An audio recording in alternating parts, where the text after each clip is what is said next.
ನಮಸ್ಕಾರ. ಮುಖ್ಯಾಂಶಗಳು. ಲೋಕಸಭಾ ಚುನಾವಣೆ, ರಾಜ್ಯದ 14 ಕ್ಷೇತ್ರಗಳ ಬಹಿರಂಗ ಪ್ರಚಾರಕ್ಕೆ ಇಂದು ಸಂಜೆ ತೆರೆ. ರಾಜ್ಯದಲ್ಲಿ ಬಿರುಸುಗೊಂಡ ಮತಯಾಚನೆ, ಭದ್ರಾವತಿಯಲ್ಲಿ ಅಮಿತ್ ಶಾ, ಹುಬ್ಬಳ್ಳಿಯಲ್ಲಿ ಸುಷ್ಮಾ ಸ್ವರಾಜ್, ಶಿವಮೊಗ್ಗ ಖಾನಾಪುರದಲ್ಲಿ ಮುಖ್ಯಮಂತ್ರಿ ಎಚ್.ಡಿ. ಕುಮಾರಸ್ವಾಮಿ ಪ್ರಚಾರ. ಮೂರನೇ ಹಂತದ ಸಾರ್ವತ್ರಿಕ ಚುನಾವಣೆ ಇಂದು ಗುಜರಾತ್ನಲ್ಲಿ ನರೇಂದ್ರ ಮೋದಿ, ಕೇರಳದಲ್ಲಿ ಪ್ರಿಯಾಂಕಾ ಗಾಂಧಿ ಅವರಿಂದ ಚುನಾವಣಾ ಸಭೆ.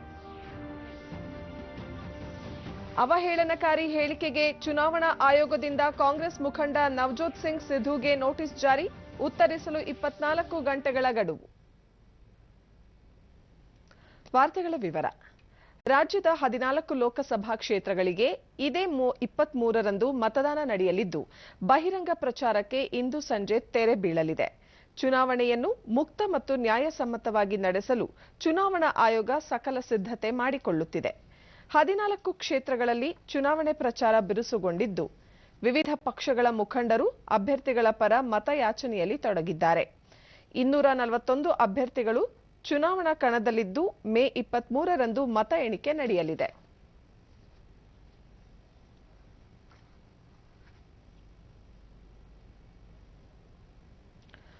ರಾಜ್ಯದ 28 ಲೋಕಸಭಾ ಕ್ಷೇತ್ರಗಳ ಪೈಕಿ ಉತ್ತರ ಕರ್ನಾಟಕ ಭಾಗದ 14 ಕ್ಷೇತ್ರಗಳಿಗೆ ಏಪ್ರಿಲ್ 23ರಂದು ಮಂಗಳವಾರ ಮೂರನೇ ಹಂತದಲ್ಲಿ ಮತದಾನ ನಡೆಯುತ್ತಿದ್ದು, ಚುನಾವಣಾ ಕಣ ಸಜ್ಜಾಗುತ್ತಿದೆ. ಈ ಕುರಿತು ಒಂದು ವರದಿ. ಪ್ರಜಾಪ್ರಭುತ್ವದ ಮಹಾಹಬ್ಬ ಸಾರ್ವತ್ರಿಕ ಚುನಾವಣೆ 2019ಕ್ಕೆ ಭಾರತಾದ್ಯಂತ ವೇದಿಕೆ ಅಣಿಯಾಗುತ್ತಿದ್ದು, ಚುನಾವಣೆ ನಿಗದಿಯಾಗಿದ್ದ 543 ಕ್ಷೇತ್ರಗಳ ಪೈಕಿ ತಮಿಳುನಾಡಿನ ವೆಲ್ಲೂರು ಲೋಕಸಭಾ ಕ್ಷೇತ್ರದ ಚುನಾವಣೆ ರದ್ದುಗೊಳಿಸಲಾಗಿದೆ. ಈಗಾಗಲೇ 2 ಹಂತದ ಮತದಾನ ಯಶಸ್ವಿಯಾಗಿ ಪೂರ್ಣಗೊಂಡಿದ್ದು, ಏಪ್ರಿಲ್ 23ರಂದು ಮಂಗಳವಾರ 13 ರಾಜ್ಯ ಹಾಗೂ 2 ಕೇಂದ್ರಾಡಳಿತ ಪ್ರದೇಶಗಳ ಒಟ್ಟು 116 ಕ್ಷೇತ್ರಗಳಿಗೆ ಮೂರನೇ ಹಂತದಲ್ಲಿ ಮತದಾನ ನಡೆಯಲಿದೆ. ಕರ್ನಾಟಕ ಮತ್ತು ಮಹಾರಾಷ್ಟ್ರದ ತಲಾ 14, ಗುಜರಾತ್ನ 26, ಕೇರಳದ 20, ಉತ್ತರ ಪ್ರದೇಶದ 10, ಛತ್ತೀಸ್ಗಢದ 7, ಒಡಿಶಾದ 6, ಬಿಹಾರ, ಪಶ್ಚಿಮ ಬಂಗಾಳದ ತಲಾ 5, ಅಸ್ಸಾಂನ 4, ಗೋವಾ 2, ಜಮ್ಮು ಮತ್ತು ಕಾಶ್ಮೀರ, ತ್ರಿಪುರಾ, ದಾದ್ರಾ ಮತ್ತು ನಗರ್ ಹವೇಲಿ, ಡಮನ್ ಮತ್ತು ಡಿಯುನ ತಲಾ 1 ಲೋಕಸಭಾ ಕ್ಷೇತ್ರಗಳಿಗೆ ಈ ಹಂತದಲ್ಲಿ ಮತದಾನ ನಡೆಯಲಿದೆ. ಕಾಂಗ್ರೆಸ್ ಅಧ್ಯಕ್ಷ ರಾಹುಲ್ ಗಾಂಧಿ, ಬಿಜೆಪಿ ರಾಷ್ಟ್ರೀಯ ಅಧ್ಯಕ್ಷ ಅಮಿತ್ ಶಾ, ಕೇಂದ್ರ ಸಚಿವರುಗಳಾದ ಅನಂತಕುಮಾರ್ ಹೆಗಡೆ, ರಮೇಶ್ ಜಿಗಜಿಣಗಿ, ಲೋಕಸಭೆಯ ಕಾಂಗ್ರೆಸ್ ಸಂಸದೀಯ ನಾಯಕ ಮಲ್ಲಿಕಾರ್ಜುನ ಖರ್ಗೆ, ಬಿಜೆಪಿ ವಕ್ತಾರ ಸಂಬಿತ್ ಪಾತ್ರ, ಕೇಂದ್ರದ ಮಾಜಿ ಸಚಿವರಾದ ಶರದ್ ಯಾದವ್, ಜಿಎಂ ಸಿದ್ದೇಶ್ವರ, ಶಿವಸೇನೆಯ ಅನಂತಗೀತೆ, ಚಿತ್ರನಟಿ ಜಯಪ್ರದಾ ಕಣದಲ್ಲಿರುವ ಪ್ರಮುಖರಾಗಿದ್ದಾರೆ. ಇದೇ ಹಂತದಲ್ಲಿ 147 ಸದಸ್ಯ ಬಲದ ಒಡಿಶಾದ 42 ವಿಧಾನಸಭಾ ಕ್ಷೇತ್ರಗಳಿಗೂ ಮತದಾನ ನಡೆಯಲಿದೆ. ಚುನಾವಣೆ ನಡೆಯಲಿರುವ ಕ್ಷೇತ್ರಗಳಲ್ಲಿ ಶಾಂತಿಯುತ ಮತ್ತು ನ್ಯಾಯಸಮ್ಮತ ಮತದಾನಕ್ಕಾಗಿ ವ್ಯಾಪಕ ಬಂದೋಬಸ್ತ್ ಮಾಡಿದ್ದು, ಹಲವೆಡೆ ಸಶಸ್ತ್ರ ಪಡೆಗಳನ್ನು ನಿಯೋಜಿಸಲಾಗಿದೆ.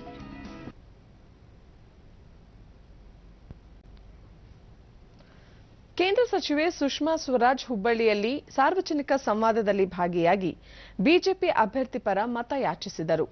ಪ್ರಧಾನಿ ನರೇಂದ್ರ ಮೋದಿ ಅವರ ಮಹತ್ವಾಕಾಂಕ್ಷಿ ಯೋಜನೆಗಳಿಂದ ಭಾರತ ಅಭಿವೃದ್ಧಿ ಹೊಂದುತ್ತಿರುವ ದೇಶಗಳಲ್ಲಿ ಮುಂಚೂಣಿಯಲ್ಲಿದ್ದು, ವಿಶ್ವದ ಮೆಚ್ಚುಗೆಗೆ ಪಾತ್ರವಾಗಿದೆ ಎಂದರು. ಭಾರತವು ಇಂದು ಅರಬ್ ರಾಷ್ಟ್ರಗಳು ಸೇರಿದಂತೆ ಯುಎಇ ರಾಷ್ಟ್ರಗಳೊಂದಿಗೆ ಉತ್ತಮ ಸಂಬಂಧ ಹೊಂದಿದ್ದು, ಆ ದೇಶಗಳ ಅತ್ಯುನ್ನತ ಪ್ರಶಸ್ತಿಗೆ ಪ್ರಧಾನಿ ಭಾಜನರಾಗಿರುವುದು ಅವರ ಯೋಜನೆಗಳಿಗೆ ಹಿಡಿದ ಕೈಗನ್ನಡಿಯಾಗಿದೆ ಎಂದು ತಿಳಿಸಿದರು. ಬಿಜೆಪಿ ಪಕ್ಷವು ದೇಶದ ಸುರಕ್ಷತೆ ಮತ್ತು ವಿಕಾಸಕ್ಕೆ ಹೆಚ್ಚಿನ ಆದ್ಯತೆ ನೀಡುತ್ತದೆ ಎಂದು ವಿಶ್ವಾಸ ವ್ಯಕ್ತಪಡಿಸಿದರು.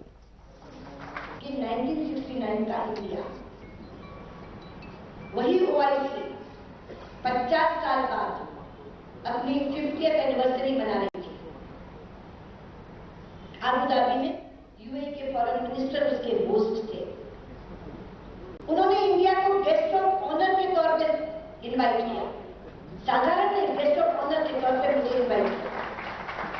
पाकिस्तान ने फिर विरोध किया और तारीखें देखिए, 1 मार्च को होने वाली ये कॉन्फ्रेंस पुलवामा के बाद हुई थी, एयर स्ट्राइक के बाद हुई थी। तो उन्होंने कहा कि हमें घर में घुसकर मारा है हिंदुस्तान ने और आप इनको बुला रहे हैं, ये इनवाइट कैंसिल करिए। उन्होंने कहा हम कैंसिल नहीं करेंगे, तो उन्होंने कहा फिर हम शामिल नहीं होंगे, धमकी दी। अगर आप इंडिया को इनवाइट करेंगे तो पाकिस्तान शामिल नहीं होगा। पता है यूपी के फॉरेन मिनिस्टर ने क्या लिखा उन्हें? आपकी मर्जी, शामिल होना है होइए, नहीं होना मत होइए, लेकिन इंडिया का इनवाइट कैंसिल नहीं। और आपने देखा टीवी पे वो विजुअल बार बार हमारा मीडिया दिखा रहा था, पाकिस्तान की कुर्सी खाली थी, इंडिया मंच पर बैठा था, मंच पर। ಶಿವಮೊಗ್ಗ ಲೋಕಸಭಾ ಕ್ಷೇತ್ರದ ವ್ಯಾಪ್ತಿಯ ಭದ್ರಾವತಿಯಲ್ಲಿ ನಿನ್ನೆ ಬಿಜೆಪಿ ರಾಷ್ಟ್ರೀಯ ಅಧ್ಯಕ್ಷ ಅಮಿತ್ ಶಾ ಪಕ್ಷದ ಅಭ್ಯರ್ಥಿ ಪರ ಬೃಹತ್ ರೋಡ್ ಶೋ ನಡೆಸಿದರು. ಈ ವೇಳೆ ಹಿರಿಯ ಮುಖಂಡ ಕೆಎಸ್ ಈಶ್ವರಪ್ಪ ಸೇರಿದಂತೆ ಅನೇಕರು ಪಾಲ್ಗೊಂಡಿದ್ದರು.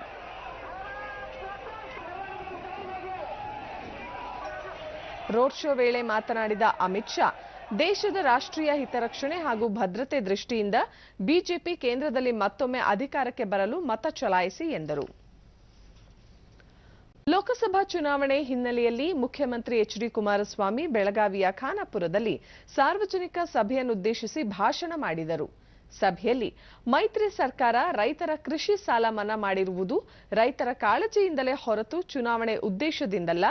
ಸಾಲ ಮನ್ನಾ ಯೋಜನೆಯನ್ನು ಸರ್ಕಾರ ಒಂದು ಸವಾಲನ್ನಾಗಿ ಸ್ವೀಕರಿಸಿ ಪರಿಣಾಮಕಾರಿಯಾಗಿ ಅನುಷ್ಠಾನಗೊಳಿಸುತ್ತಿದೆ ಎಂದರು. ಇದಕ್ಕೂ ಮುನ್ನ ಶಿವಮೊಗ್ಗದಲ್ಲಿ ಮೈತ್ರಿ ಅಭ್ಯರ್ಥಿ ಪರ ಪ್ರಚಾರ ನಡೆಸಿದ ಕುಮಾರಸ್ವಾಮಿ, ಕೇಂದ್ರ ಸರ್ಕಾರದ ಹಲವು ಯೋಜನೆಗಳ ಅನುಷ್ಠಾನಕ್ಕೆ ರಾಜ್ಯ ಸರ್ಕಾರ ಬಹುಪಾಲು ಹಣ ನೀಡಿದೆ. ಆದರೆ ಕೇಂದ್ರ ಸರ್ಕಾರವು ರಾಜ್ಯ ಸರ್ಕಾರದ ಯೋಜನೆಗಳನ್ನು ತಮ್ಮ ಯೋಜನೆಗಳೆಂದು ಬಿಂಬಿಸಿಕೊಳ್ಳುತ್ತಿವೆ ಎಂದು ಟೀಕಿಸಿದರು. ನಮಗೆ ಅನುಮತಿಯನ್ನು ಕೊಟ್ಟ ನಂತರ ಪುನಃ ನಾನು 2 ದಿನಗಳ ಹಿಂದೆ ಸುಮಾರು 1,500 ಕೋಟಿ ಹಣವನ್ನು ಬಿಡುಗಡೆ ಮಾಡಿದ್ದೇವೆ.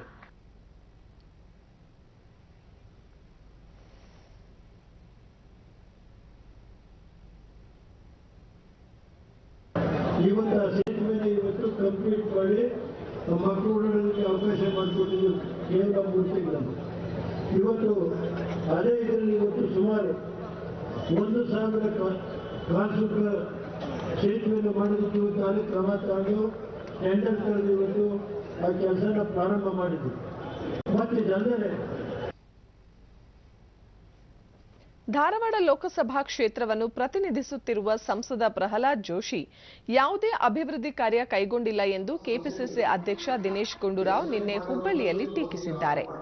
ಚುನಾವಣಾ ಪ್ರಚಾರದಲ್ಲಿ ಭಾಗಿಯಾದ ಅವರು ಮಹದಾಯಿ ವಿಚಾರವಾಗಿ ಜನರಿಗೆ ಪ್ರಹ್ಲಾದ್ ಜೋಶಿ ಸುಳ್ಳು ಹೇಳುತ್ತಿದ್ದಾರೆ. ಬಿಜೆಪಿಯು ದೇಶವನ್ನು ವಿಭಜಿಸಲು ಪ್ರಯತ್ನಿಸುತ್ತಿದೆ ಎಂದು ಆರೋಪಿಸಿದರು. ರಾಹುಲ್ ಗಾಂಧಿ ಪ್ರವಾಸದಿಂದ ರಾಜ್ಯದಲ್ಲಿ ಕಾಂಗ್ರೆಸ್ ನಿರೀಕ್ಷೆಗೂ ಮೀರಿ ಗೆಲುವು ಸಾಧಿಸಲಿದೆ ಎಂಬ ವಿಶ್ವಾಸ ವ್ಯಕ್ತಪಡಿಸಿದರು.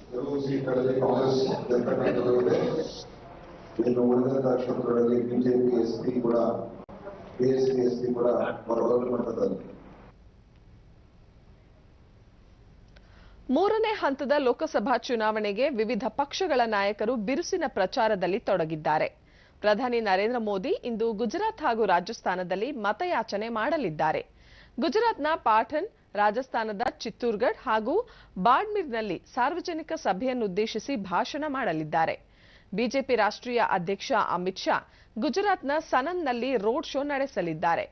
ಕಾಂಗ್ರೆಸ್ ಪ್ರಧಾನ ಕಾರ್ಯದರ್ಶಿ ಪ್ರಿಯಾಂಕಾ ಗಾಂಧಿ ಕೇರಳದ ವೈನಾಡುವಿನಲ್ಲಿ ರಾಹುಲ್ ಗಾಂಧಿ ಪರವಾಗಿ ಮತಯಾಚಿಸಲಿದ್ದಾರೆ. ಪ್ರಧಾನಿ ನರೇಂದ್ರ ಮೋದಿ ಕುರಿತ ವೆಬ್ ಸರಣಿಯನ್ನು ಪ್ರಸಾರ ಮಾಡದಂತೆ ಯೂರೋಸ್ ನೌ ಸಂಸ್ಥೆಗೆ ಚುನಾವಣಾ ಆಯೋಗ ನಿರ್ದೇಶನ ನೀಡಿದೆ.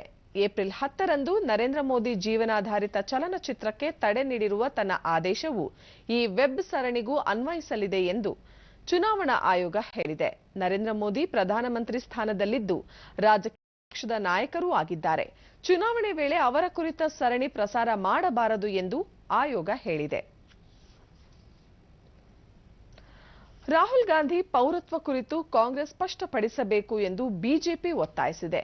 ದೆಹಲಿಯಲ್ಲಿ ನಿನ್ನೆ ಬಿಜೆಪಿ ರಾಷ್ಟ್ರೀಯ ವಕ್ತಾರ ಜಿವಿಎಲ್ ನರಸಿಂಹರಾವ್, ರಾಹುಲ್ ಗಾಂಧಿ ಅಮೇಥಿಯಲ್ಲಿ ನಾಮಪತ್ರ ಸಲ್ಲಿಸುವ ವೇಳೆ ನೀಡಲಾಗಿರುವ ಪ್ರಮಾಣ ಪತ್ರದಲ್ಲಿನ ಮಾಹಿತಿ ಕುರಿತು ಆಕ್ಷೇಪಣೆ ಅರ್ಜಿ ಸಲ್ಲಿಸಲಾಗಿತ್ತು. ನಾಮಪತ್ರ ಆಕ್ಷೇಪಣೆಗಳಿಗೆ ಅಮೇಥಿ ಚುನಾವಣಾಧಿಕಾರಿ ತಡೆ ನೀಡಿದ್ದು, ನಾಮಪತ್ರ ಪರಿಶೀಲನೆಯನ್ನು ಏಪ್ರಿಲ್ 22ಕ್ಕೆ ಮುಂದೂಡಿದ್ದಾರೆ. ಕಾಂಗ್ರೆಸ್ ಪಕ್ಷ ರಾಹುಲ್ ಗಾಂಧಿ ಪೌರತ್ವ ಕುರಿತು ಸ್ಪಷ್ಟಪಡಿಸಬೇಕು ಎಂದರು. सुनवाई को स्थगित करते हुए आज एक आदेश जारी किए हैं। इन आरोपों को खंडन करने के लिए हमारे पास जानकारी नहीं है और हमें समय चाहिए। ये अपने आप में एक बड़ी बात है, क्योंकि ಪ್ರಧಾನಿ ನರೇಂದ್ರ ಮೋದಿ ಅವರನ್ನು ಸೋಲಿಸುವಂತೆ ಅಲ್ಪಸಂಖ್ಯಾತರಿಗೆ ಕರೆ ನೀಡಿದ್ದ ಕಾಂಗ್ರೆಸ್ ಮುಖಂಡ ನವಜೋತ್ ಸಿಂಗ್ ಸಿಧು ಅವರಿಗೆ ಕೇಂದ್ರ ಚುನಾವಣಾ ಆಯೋಗ ನಿನ್ನೆ ನೋಟಿಸ್ ಜಾರಿ ಮಾಡಿದೆ. ಸಿಧು ಅವರು ಚುನಾವಣಾ ನೀತಿ ಸಂಹಿತೆಯನ್ನು ಉಲ್ಲಂಘಿಸಿರುವುದು ಮೇಲ್ನೋಟಕ್ಕೆ ಕಂಡುಬಂದಿದ್ದು, ರಾಜಕೀಯ ಲಾಭಕ್ಕಾಗಿ ಧಾರ್ಮಿಕ ವಿಷಯಗಳನ್ನು ಬಳಸುವಂತಿಲ್ಲ ಎಂಬ ಸುಪ್ರೀಂ ಕೋರ್ಟ್ ನಿರ್ದೇಶನವನ್ನು ಸಿಧು ಉಲ್ಲಂಘಿಸಿದ್ದಾರೆ ಎಂದು ಆಯೋಗ ಹೇಳಿದೆ. 24 ಗಂಟೆಯೊಳಗೆ ನೋಟಿಸ್ಗೆ ಉತ್ತರಿಸುವಂತೆ ಗಡುವು ವಿಧಿಸಿರುವ ಆಯೋಗ ಇತ್ತೀಚೆಗೆ ಬಿಹಾರದ ಕತಿಹಾರ್ ಜಿಲ್ಲೆಯಲ್ಲಿ ಸಿಧು ಚುನಾವಣಾ ರ್ಯಾಲಿಯಲ್ಲಿ ಆಕ್ಷೇಪಾರ್ಹ ಹೇಳಿಕೆ ನೀಡಿದ್ದರು. ಏಷ್ಯನ್ ಸ್ನೂಕರ್ ಚಾಂಪಿಯನ್ಶಿಪ್ ಸ್ಪರ್ಧೆ ನಾಳೆಯಿಂದ 24ರವರೆಗೆ ನಡೆಯಲಿದೆ ಎಂದು ರಾಜ್ಯ ಬಿಲಿಯರ್ಡ್ಸ್ ಅಸೋಸಿಯೇಷನ್ ಅಧ್ಯಕ್ಷ ಅರವಿಂದ್ ಸೌರ ಬೆಂಗಳೂರಿನಲ್ಲಿ ನಿನ್ನೆ ಹೇಳಿದ್ದಾರೆ. 8 ಗುಂಪುಗಳಿಂದ 24 ಮಂದಿ ಆಟಗಾರರು ಚಾಂಪಿಯನ್ಸ್ ಟ್ರೋಫಿಗಾಗಿ ಸೆಣಸಲಿದ್ದು, ಪ್ರತಿ ಗುಂಪುಗಳಲ್ಲಿ ಇಬ್ಬರನ್ನು ಆಯ್ಕೆ ಮಾಡಲಾಗುವುದು. ಇದೇ 25ರಂದು ಸೆಮಿಫೈನಲ್ಸ್ ಮತ್ತು ಫೈನಲ್ ಪಂದ್ಯಗಳು ನಡೆಯಲಿವೆ ಎಂದರು.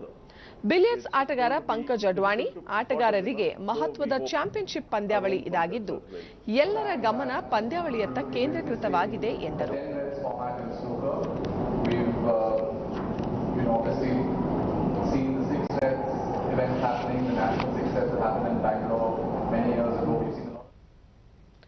ಈಗ ಇಂದಿನ ಪತ್ರಿಕೆಗಳ ಇಣುಕು ನೋಟ.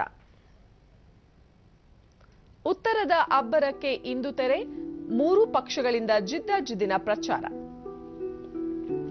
ಪ್ರವಾಹ ಸಾಧ್ಯತೆ ಇರುವ 182 ಸ್ಥಳಗಳ ಮೇಲೆ ನಿಗಾ, ನೈಸರ್ಗಿಕ ವಿಕೋಪ ಉಸ್ತುವಾರಿ ಕೇಂದ್ರದ ಅಧಿಕಾರಿಗಳೊಂದಿಗೆ ಸಭೆ.